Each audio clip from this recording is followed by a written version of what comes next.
Misterios por el camino. Presenta el desarrollo de la literatura, de la perfección de la sabiduría.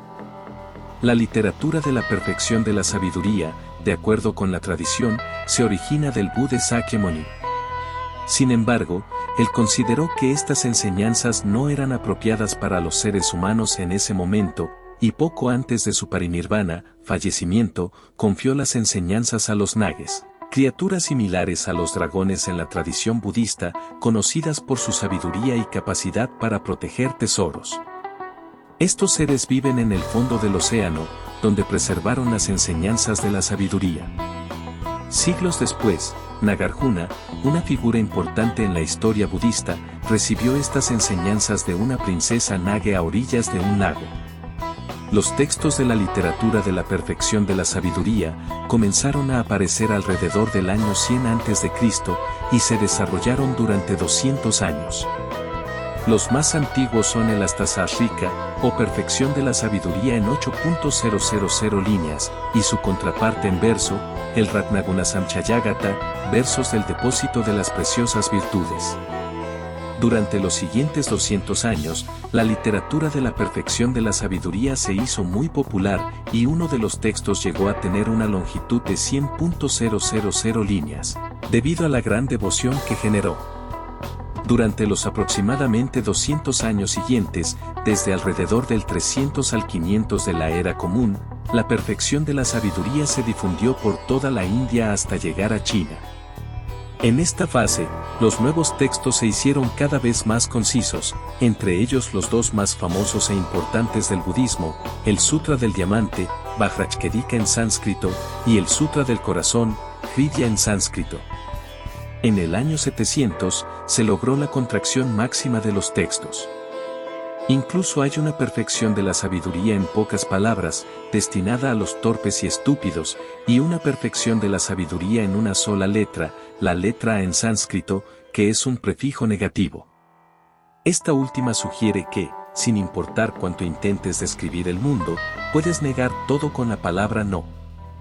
La perfección de la sabiduría niega que puedas penetrar en la realidad a través de las palabras y los conceptos convencionales para romper tus preconcepciones.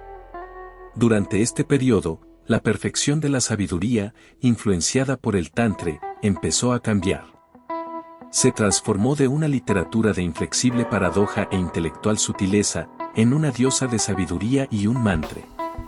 Esta metamorfosis puede ofrecer una visión clara de la aproximación tántrica a la autotransformación, ya que el Tantra se enfoca en la experiencia directa en lugar de renegar de las palabras y los conceptos.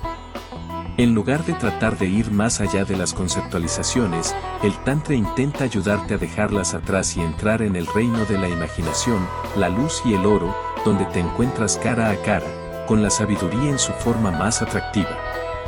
Durante la época de Carlomagno, la figura de Prajnaparamita, conocida como Serapki Paroltuchima en tibetano, comenzó a aparecer como la diosa de la sabiduría en el este.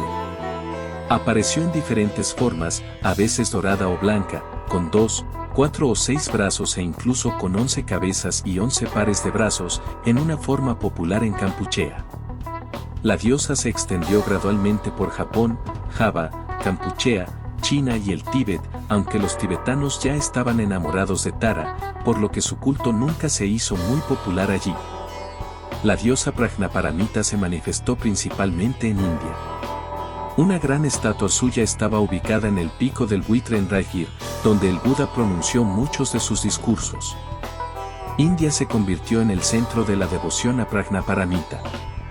Sin embargo, cuando los musulmanes pisotearon el budismo en ese país, su culto desapareció en gran medida.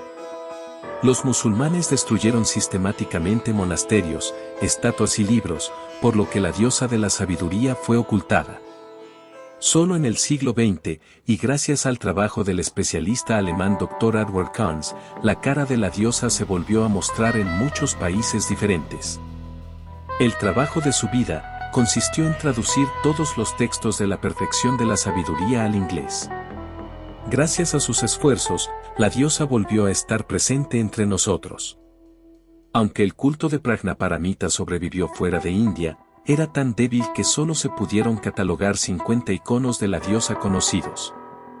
Sin embargo, desde entonces, ha aparecido uno más.